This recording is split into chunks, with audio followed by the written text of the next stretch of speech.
documenting history. And if there weren't people like me doing it, there would be less stuff for people to see online and on television.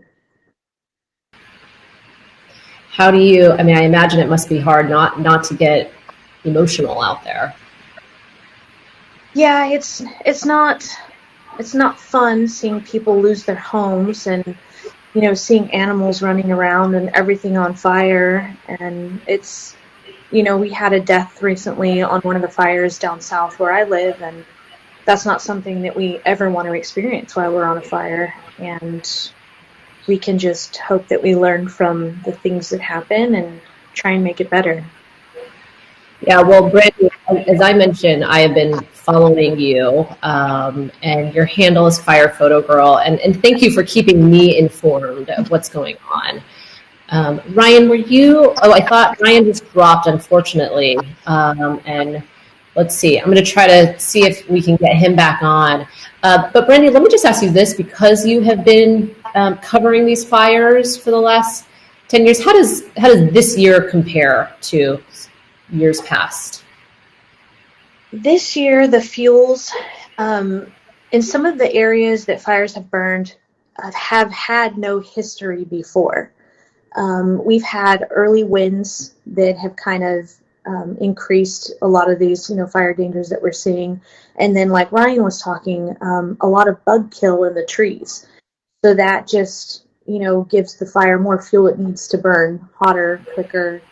And again, the homes. There's homes in areas that never used to be, and when we have these strong winds, it pushes embers down into the homes and the communities.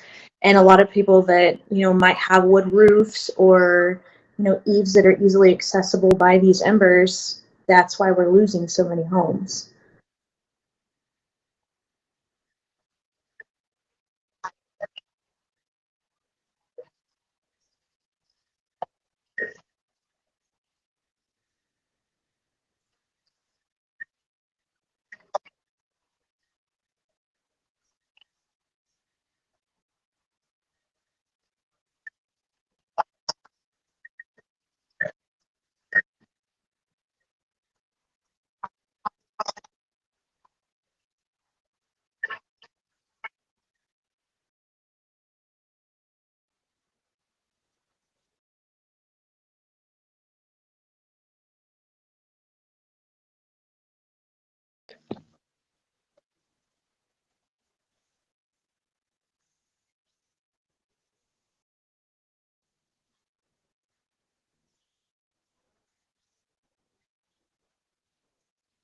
I tried to write David back. It may have not shown up, but yeah, the I would say this is the worst year that I've experienced just by the sheer number of fires and the amount of area that it's covering throughout the western U.S.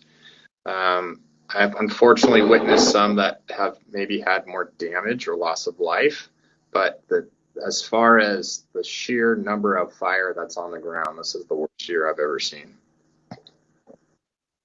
I mean, you read the statistics or you read the numbers. It's like over 3 million acres this year. I mean, it's mind-boggling. Please, Tara. In the last 4 years is that our emergency systems and fire departments have gotten much more proficient in identifying the fires early and communicating out early. And what we've seen that for sure with the Tubbs fire 4 years ago, 3 years ago, was just tremendous loss of life. And since that time, because of communications efforts and also different strategies in place, these guys have done an extraordinary job of just saving lives, and I'm so thankful for it. I was telling them earlier. We're at the point, I think everybody who lives in Sonoma County and has gone through these fires for the last several years, we're at the point where if we see a firefighter on the street, we will stop and thank them, like profoundly thank them from the bottom of our hearts, because I think we're all aware of how much they sacrifice in order to keep us safe. So to Brandy's point earlier, like if you get an evacuation notice, please get the heck out of there and as fast as you can, because the firefighters do not want to like take time to come and save your life later. They need you to get out of their way so that they can do the work that they need to do. So I think the general community has learned a lot, and we're more fire safe now. But the fire department has also done. Fire departments and emergency communication systems have gotten significantly better. Yes, thank you, Tara. That was really insightful. And Ryan, you had dropped off, but Tara was talking about how sort of technology and communications she's noticed personally how things have improved, and you all have been able to communicate more effectively with the public, and as a result, save lives. So just giving you and the thousands of firefighters out there a lot of props. Ryan, can you hear me? Okay. Well, I'm right there with you, Tara. I mean, I ran into, our firefighters at the market yesterday, and if it weren't for this COVID situation, I would have been fully embracing them. I offered to buy them a 6-pack, but they politely declined. Ryan, David has another question. Is it unwise for firefighters to be trying to save Mount Wilson? Is it worth the human risk? Great question. And, Ryan, we just lost him again. I'm trying to communicate with him behind the scenes, and I just think he might have a poor connection. And so my apologies. Great question, David. And if we get him back on, we will try to ask him that question. I think there he is. There he is. Ryan, sorry for that. I'm sorry we keep losing you. No, sorry. Yeah, there's some connectivity issues here at our station. It's okay. I won't keep you too long, but David has a really great question here. And the question is it unwise for firefighters to be trying to save Mount Wilson? Is it worth the human risk? There's a thing that's in these big wildfires that are called leader's intent. So the person or the agency that's in charge of kind of suppressing these fires, they're the ones that kind of call the shot.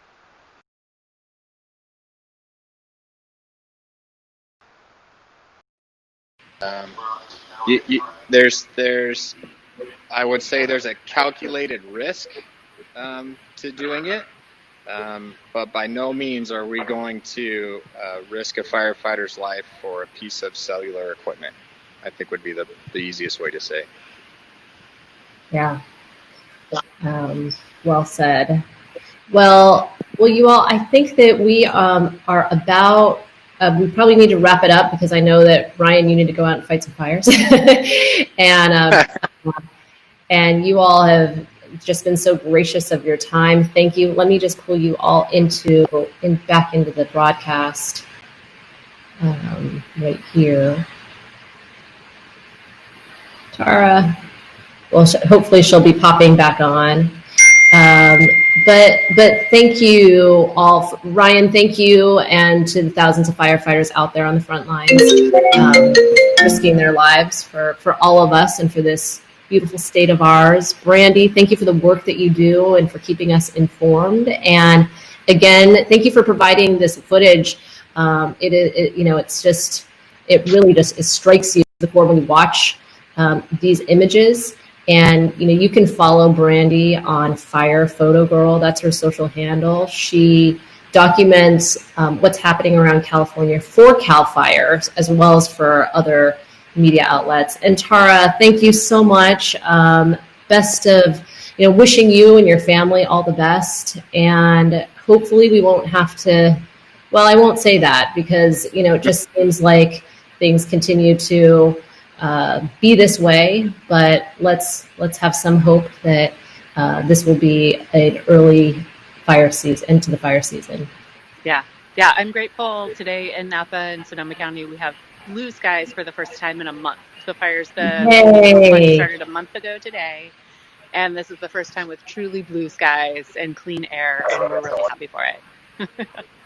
Yay, that's wonderful. I'm looking out my window too, and I see blue skies as well. So, Yay. so definitely something to be grateful for. Thank And you, firefighters. you know, yes, and wishing everyone the best along the West Coast who are dealing with this situation.